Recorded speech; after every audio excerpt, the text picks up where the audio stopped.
The Magic of Reality: How We Know What's Really True by Richard Dawkins, best-selling author of The Selfish Gene. Illustrated by Dave McKean.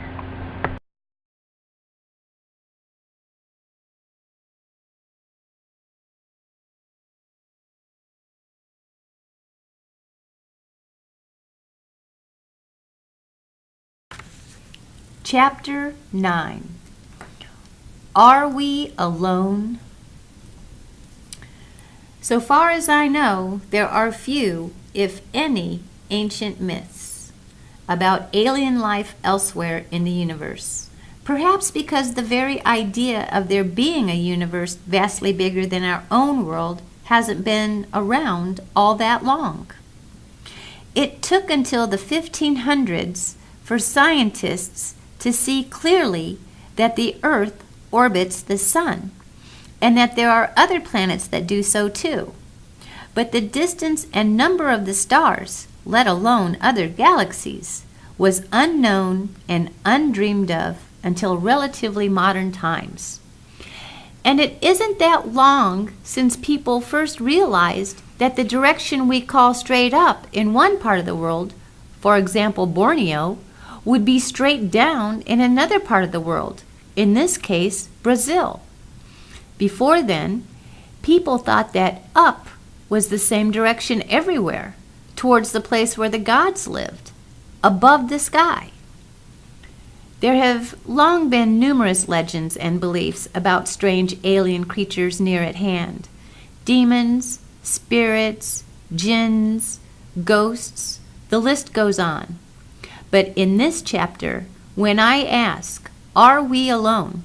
I am going to mean, are there alien life forms on other worlds elsewhere in the universe? As I said, myths about aliens in this sense are rare among primitive tribes. They are all too common, however, among modern city dwellers. These modern myths are interesting because unlike ancient myths, we can actually watch as they start. We see myths being dreamed up before our very eyes. So the myths in this chapter will be modern. In California, in March 1997, a religious cult called Heaven's Gate came to a sad end when all 39 of its members took poison. They killed themselves because they believed that a UFO from outer space would take their souls to another world. At the time, a bright comet called Hale-Bopp was prominent in the sky, and the cult believed, because their spiritual leader told them so, that an alien spacecraft was accompanying the comet on its journey. They bought a telescope to observe it, but then sent it back to the shop because it didn't work. How did they know it didn't work? Because they couldn't see the spacecraft through it. Did the cult leader, a man called Marshall Applewhite, believe the nonsense he taught his followers? Probably he did, because he was one of those who took the poison, so it looks as though he was sincere. Many cult leaders are in the business only so they can take possession of their female followers, but Marshall Applewhite was one of several cult members who had earlier had themselves castrated, so perhaps sex was not uppermost in his mind. One thing most such people seem to have in common is a love of science fiction. The members of the Heaven's Gate cult were obsessed with Star Trek. Of course, there is no shortage of science fiction stories about aliens from other planets, but most of us know that's just what they are. Fiction, imagined, invented stories, not accounts of things that actually happened. But there are quite a lot of people who firmly, sincerely, and unshakably believe that they have personally been captured, abducted by aliens from outer space. So eager are they to believe this that they will do so on the flimsiest of evidence. One man, for instance, believed he had been abducted for no better reason than that he often got nosebleeds. His theory was that the aliens had put a radio transmitter in his nose to spy on him. He also thought he might be part alien himself on the grounds that his coloring was a little darker than his parents'. A surprisingly large number of Americans, many of them otherwise normal, sincerely believe that they personally have been taken aboard flying saucers and been the victims of horrific experiments conducted by little gray men with large heads and huge wraparound eyes. There is a whole mythology of alien abductions, which is as rich, as colorful, and as detailed as the mythology of ancient Greece and the gods of Mount Olympus.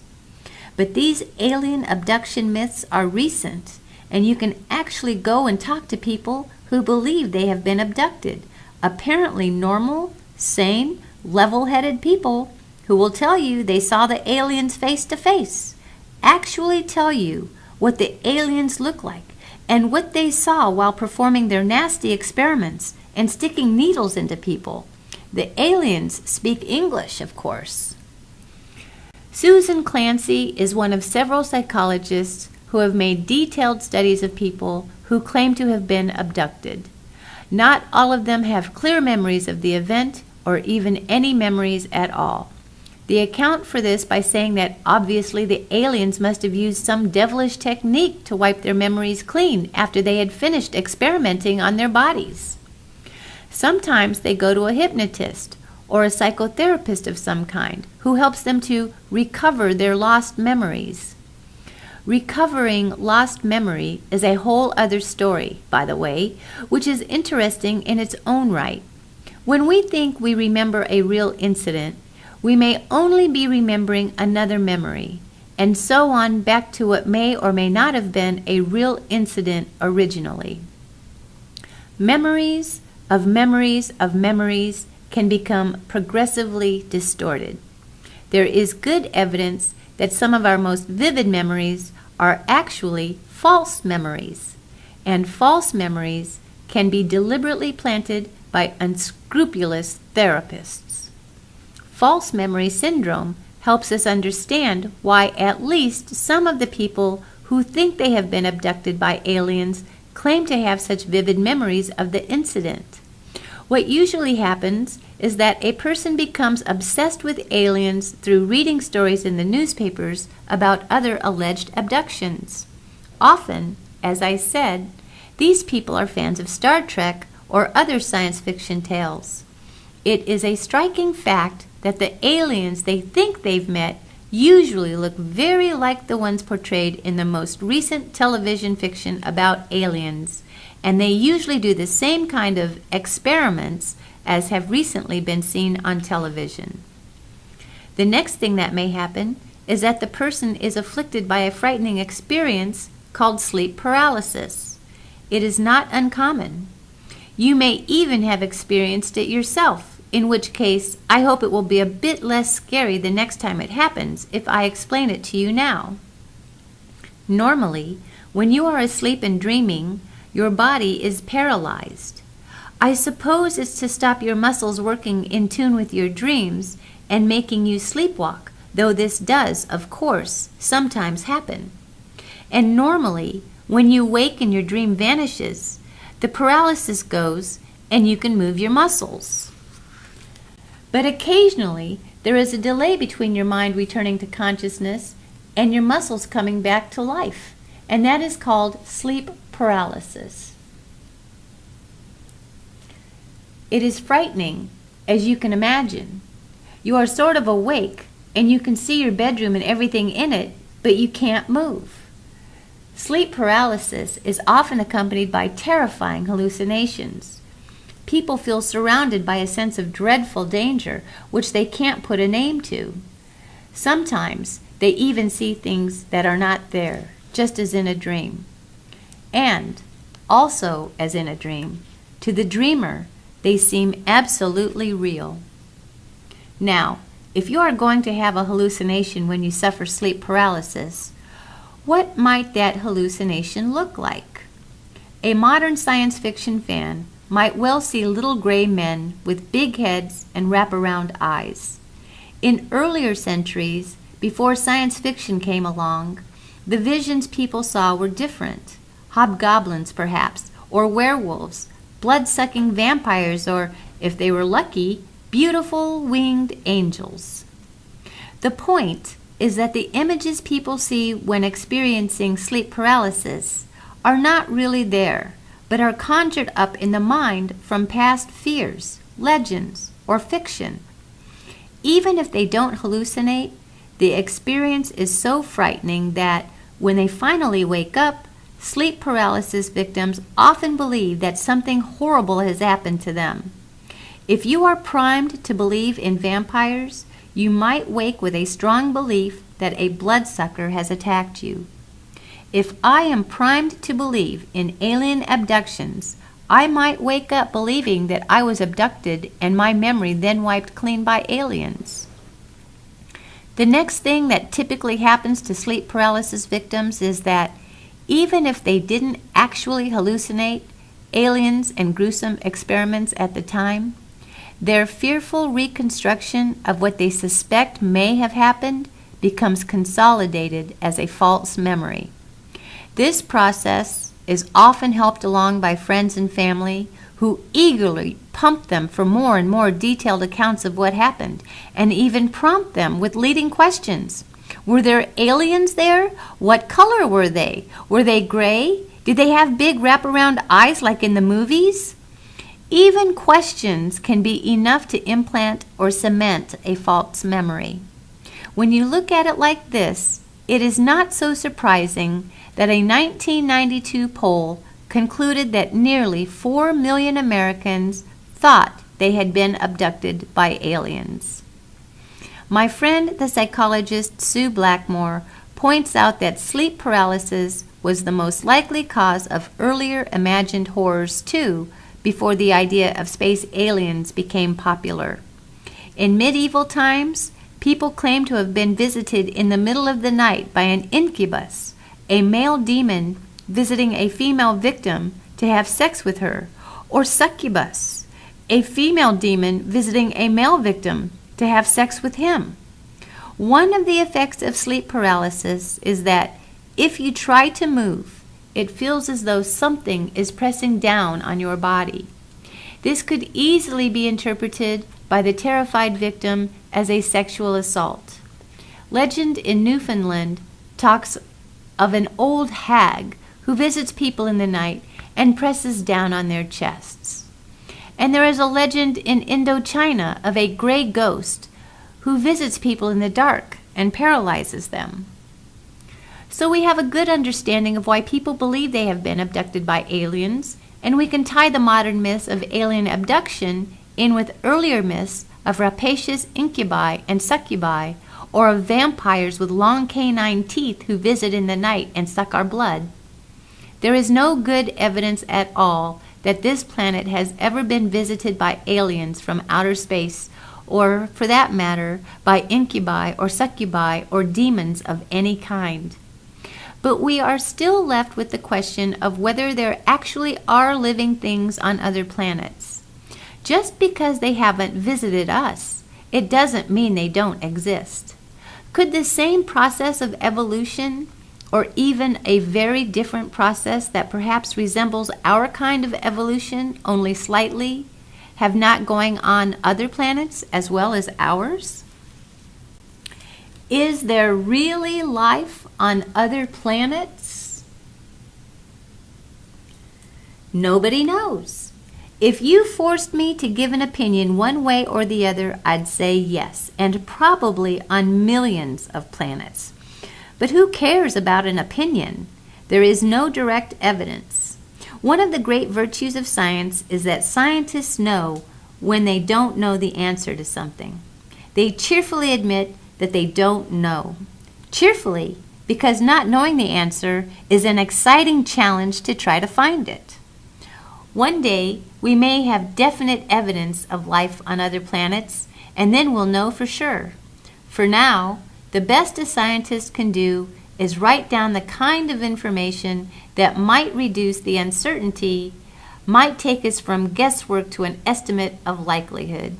And that, in itself, is an interesting and challenging thing to do. The first thing we might ask is how many planets there are. Until quite recently, it was possible to believe that the ones orbiting our sun were the only ones, because planets could not be detected by even the largest telescopes. Nowadays, we have good evidence that lots of stars have planets, and new extrasolar planets are discovered almost every day. An extrasolar planet is a planet orbiting a star other than the sun. Sol is the Latin for sun, and extra is the Latin for outside. You might think that the obvious way to detect a planet is to see it through a telescope. Unfortunately, planets are too dim to be seen at any great distance. They don't glow in their own right, but only reflect their star's light, so we can't see them directly. We have to rely on indirect methods, and the best method again makes use of the spectroscope, the instrument we met in Chapter 8. Here's how. When a heavenly body orbits another one of approximately equal size, they orbit each other because they exert approximately equal gravitational force on each other. Several of the bright stars that we see when we look up are actually two stars, so-called binaries, in orbit around each other like the two ends of a dumbbell connected by an invisible rod.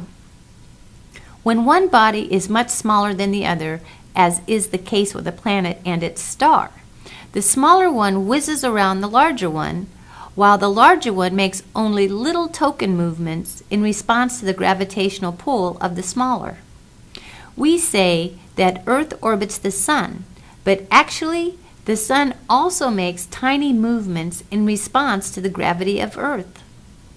And a planet as large as Jupiter can have an appreciable effect on the position of its star.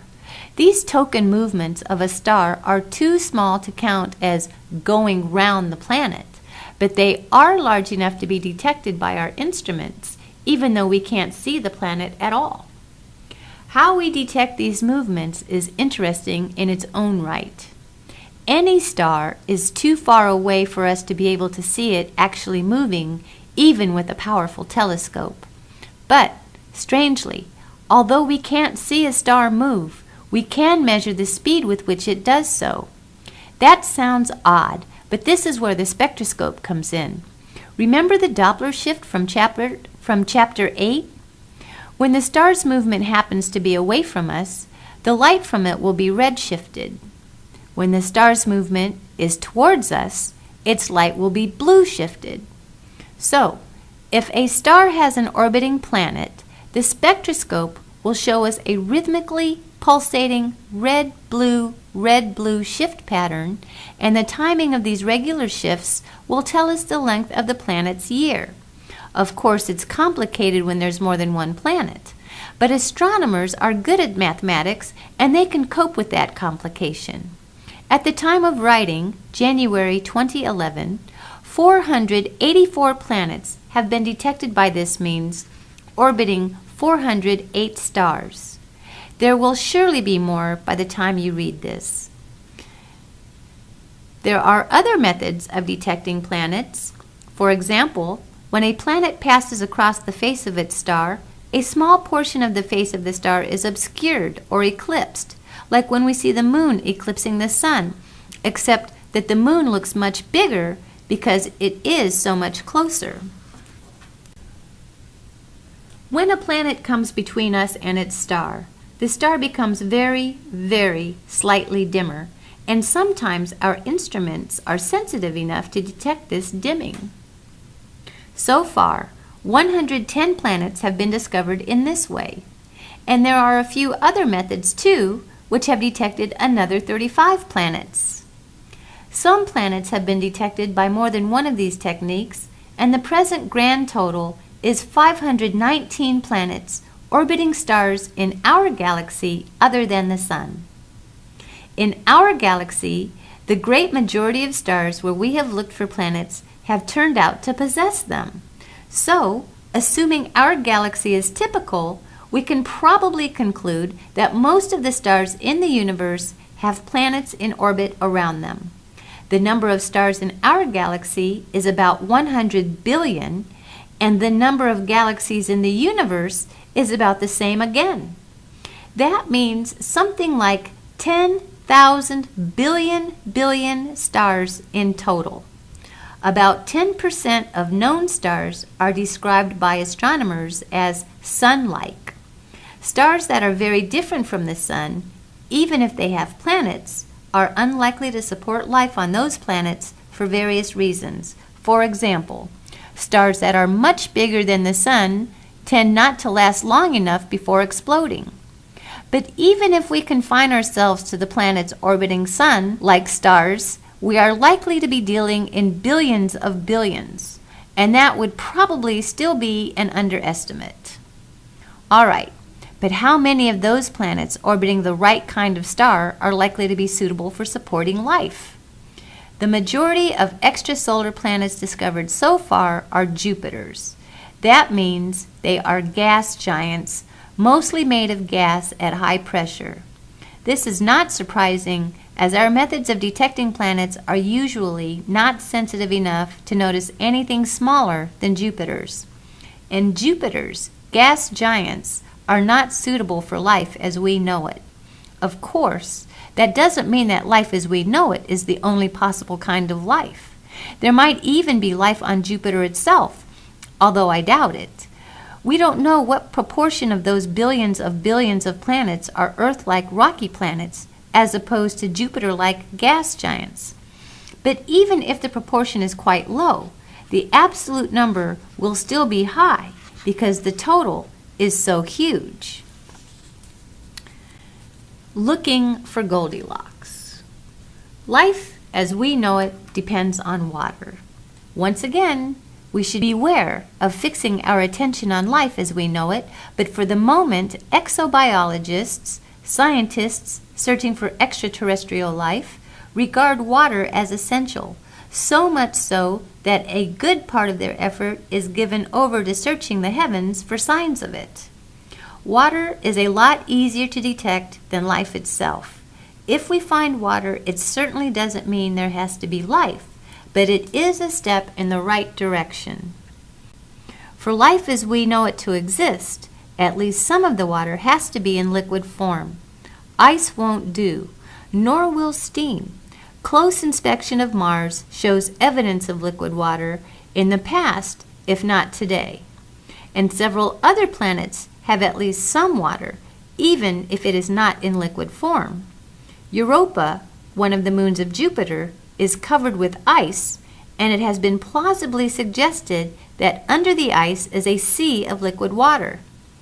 People once thought Mars was the best candidate for extraterrestrial life within the solar system, and a famous astronomer called Percival Lowell even drew what he claimed were canals crisscrossing its surface. Spacecraft have now taken detailed photographs of Mars and have even landed on its surface, and the canals have turned out to be figments of Lowell's imagination. Nowadays, Europa has taken the place of Mars as the prime site of speculation about extraterrestrial life in our own solar system, but most scientists think we have to look further afield. Evidence suggests that water is not particularly rare on extrasolar planets. What about temperature?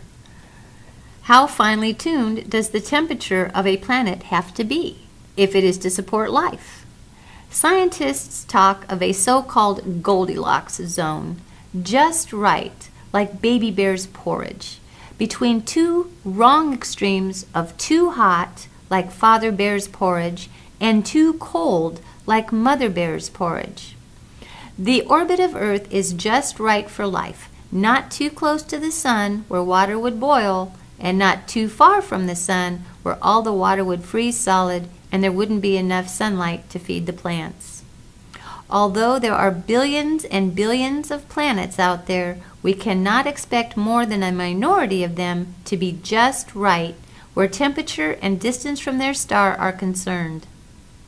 Recently, May 2011, a Goldilocks planet was discovered orbiting a star called Gliese 581, which is about 20 light years away from us, not very far as stars go, but still a vast distance by human standards. The star is a red dwarf, much smaller than the Sun, and its Goldilocks zone is correspondingly closer in. It has at least 6 planets named Gliese 581e, b, c, g, d, and f. Several of them are small, rocky planets like Earth, and one of them, Gliese 581d, is thought to be in the Goldilocks zone for liquid water. It is not known whether Gliese 581d actually has water, but if so, it is likely to be liquid rather than ice or vapor. Nobody is suggesting that Gliese 581d actually does have life, but the fact that it has been discovered so soon after we started looking makes one think there are probably lots of Goldilocks planets out there. What about the size of a planet? Is there a Goldilocks size, not too big and not too small, but just right? The size of a planet, more strictly its mass, has a big impact upon life because of gravity. A planet with the same diameter as Earth, but mostly made of solid gold, would have a mass more than 3 times as great. The gravitational pull of the planet would be over 3 times as strong as we are used to on Earth. Everything would weigh more than 3 times as much, and that includes any living bodies on the planet. Putting one foot in front of the other would be a great labor. An animal the size of a mouse would need to have thick bones to support its body, and it would lumber about like a miniature rhinoceros, while an animal the size of a rhinoceros might suffocate under its own weight. Just as gold is heavier than the iron, nickel, and other things that Earth is mostly made of, coal is much lighter. A planet the size of Earth, but mostly made of coal, would have a gravitational pull only about 1/5 as strong as we are used to.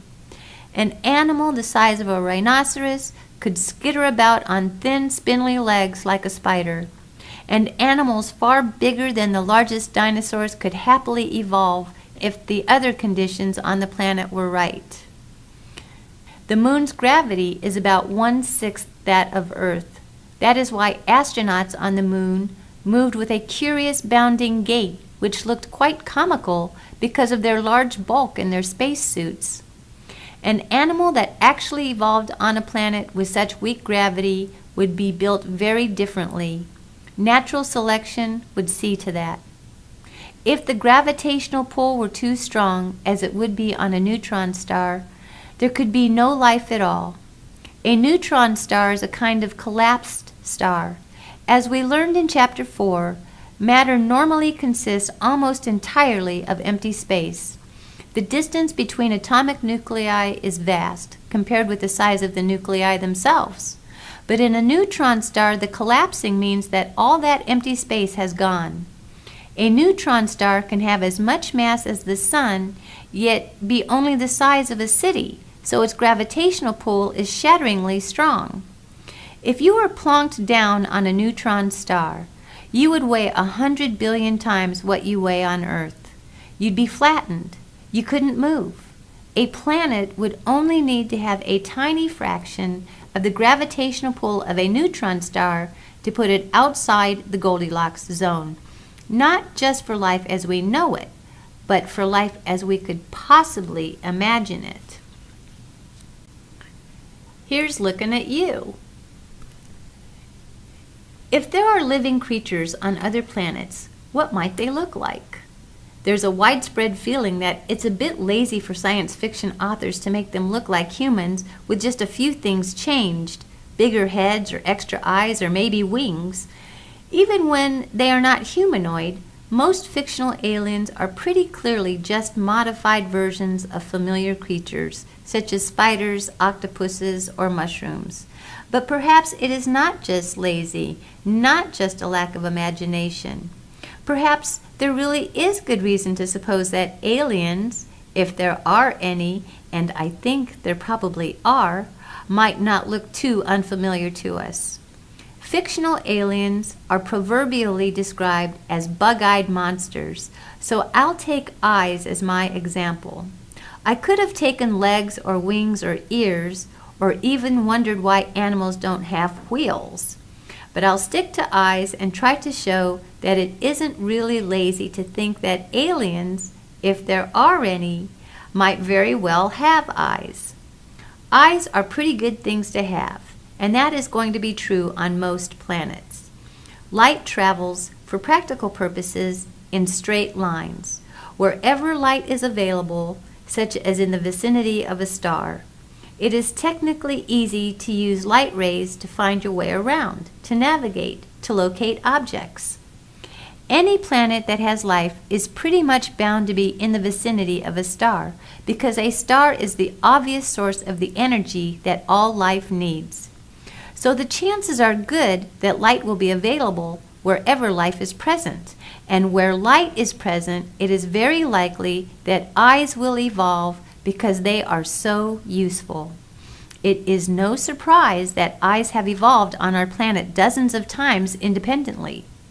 There are only so many ways to make an eye, and I think every one of them has evolved somewhere in our animal kingdom. There's the camera eye, above left, which, like the camera itself, is a darkened chamber with a small hole at the front letting in light through a lens, which focuses an upside-down image on a screen, the retina, at the back. Even a lens is not essential. A simple hole will do the job if it is small enough, but that means that very little light gets through, so the image is very dim. Unless the planet happens to get a lot more light from its star than we get from the sun.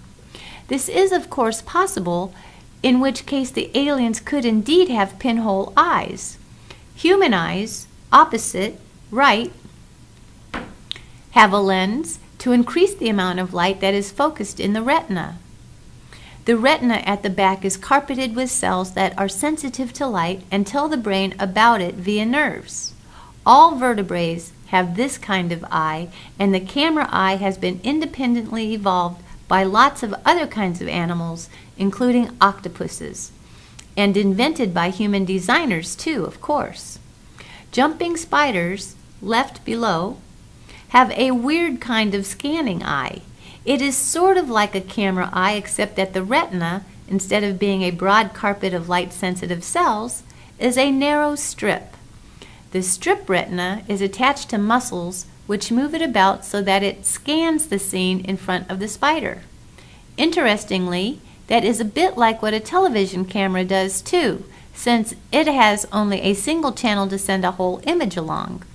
It scans across and down in lines, but does it so fast that the picture we receive looks like a single image. Jumping spider eyes don't scan so fast, and they tend to concentrate on interesting parts of the scene, such as flies, but the principle is the same. Then there's the compound eye, right below, which is found in insects, shrimps, and various other animal groups. A compound eye consists of hundreds of tubes radiating out from the center of a hemisphere, each tube looking in a slightly different direction. Each tube is capped by a little lens, so you could think of it as a miniature eye. But the lens doesn't form a usable image. It just concentrates the light in the tube. Since each tube accepts light from a different direction, the brain can combine the information from them all to reconstruct an image, rather a crude image, but good enough to let dragonflies, for instance, catch moving prey on the wing. Our largest telescopes use a curved mirror rather than a lens. And this principle too is used in animal eyes, specifically in scallops. The scallop eye uses a curved mirror to focus an image on a retina, which is in front of the mirror. This inevitably gets in the way of some of the light, as the equivalent does in reflecting telescopes, but it doesn't matter too much as most of the light gets through to the mirror. That list pretty much exhausts the ways of making an eye that scientists can imagine, and all of them have evolved in animals on this planet, most of them more than once. It is a good bet that, if there are creatures on other planets that can see, they will be using eyes of a kind that we would find familiar. Let's exercise our imaginations a bit more. On the planet of our hypothetical aliens, the radiant energy from their star will probably range from radio waves at the long end to X-rays at the short.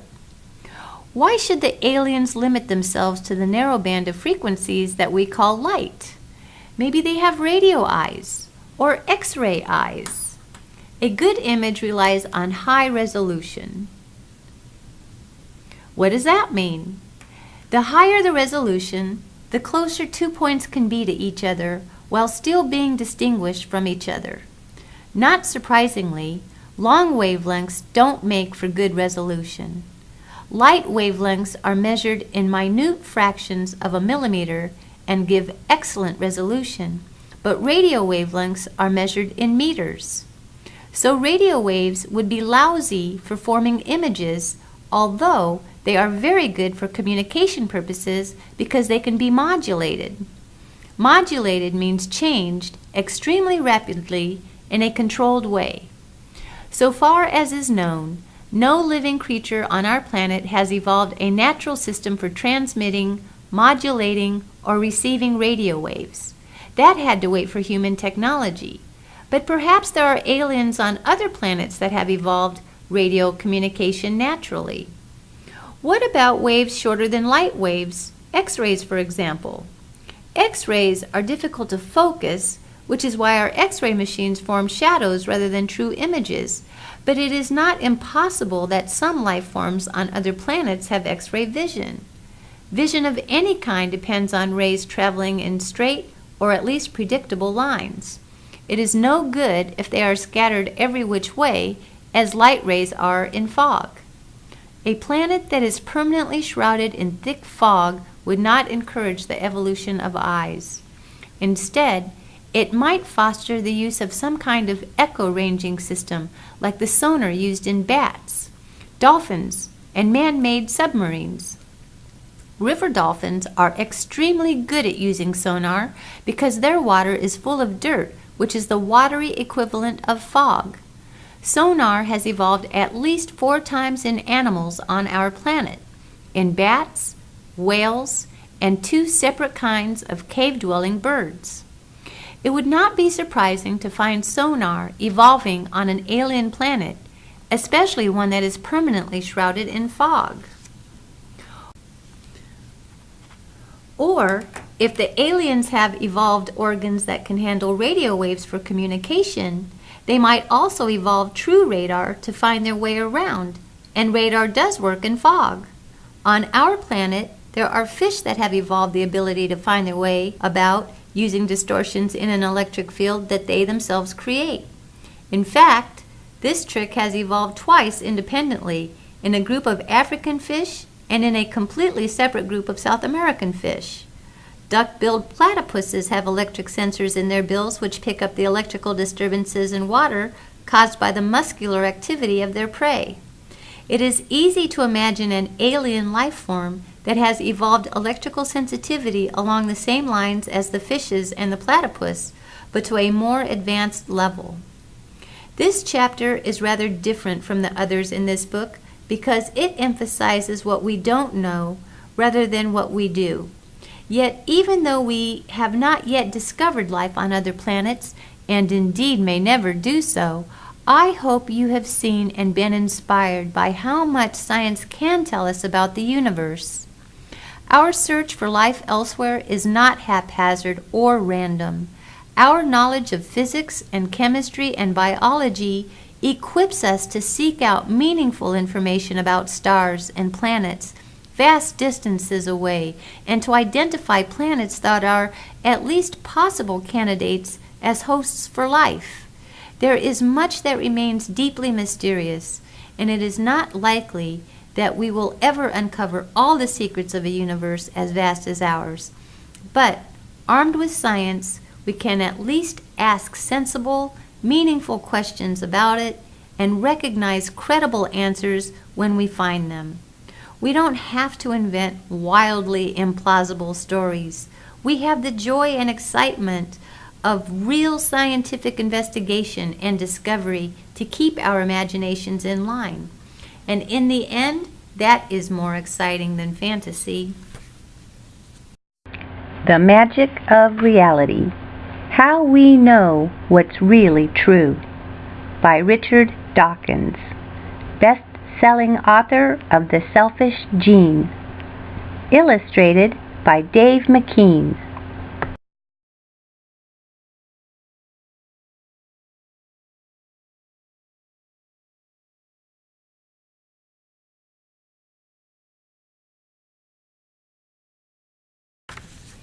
Chapter 9. Are we alone? So far as I know, there are few, if any, ancient myths about alien life elsewhere in the universe. Perhaps because the very idea of there being a universe vastly bigger than our own world hasn't been around all that long. Marshall Applewhite was one of several cult members who had earlier had themselves castrated, so perhaps sex was not uppermost in his mind. One thing most such people seem to have in common is a love of science fiction. The members of the Heaven's Gate cult were obsessed with Star Trek. Of course, there is no shortage of science fiction stories about aliens from other planets, but most of us know that's just what they are. Fiction, imagined, invented stories, not accounts of things that actually happened. But there are quite a lot of people who firmly, sincerely, and unshakably believe that they have personally been captured, abducted by aliens from outer space. So eager are they to believe this that they took poison. They killed themselves because they believed that a UFO from outer space would take their souls to another world. At the time, a bright comet called Hale-Bopp was prominent in the sky, and the cult believed, because their spiritual leader told them so, that an alien spacecraft was accompanying the comet on its journey. They bought a telescope to observe it, but then sent it back to the shop because it didn't work. How did they know it didn't work? Because they couldn't see the spacecraft through it. Did the cult leader, a man called Marshall Applewhite, believe the nonsense he taught his followers? Probably he did, because he was one of those who took the poison, so it looks as though he was sincere. Many cult leaders are in the business only so they can take possession of their female followers, but it took until the 1500s for scientists to see clearly that the Earth orbits the Sun, and that there are other planets that do so too. But the distance and number of the stars, let alone other galaxies, was unknown and undreamed of until relatively modern times. And it isn't that long since people first realized that the direction we call straight up in one part of the world, for example Borneo, would be straight down in another part of the world, in this case Brazil. Before then, people thought that up was the same direction everywhere, towards the place where the gods lived, above the sky. There have long been numerous legends and beliefs about strange alien creatures near at hand. Demons, spirits, jinns, ghosts, the list goes on. But in this chapter, when I ask, are we alone? I am going to mean, are there alien life forms on other worlds elsewhere in the universe? As I said, myths about aliens in this sense are rare among primitive tribes. They are all too common, however, among modern city dwellers. These modern myths are interesting because, unlike ancient myths, we can actually watch as they start. We see myths being dreamed up before our very eyes. So the myths in this chapter will be modern. In California, in March 1997, a religious cult called Heaven's Gate came to a sad end when all 39 of its members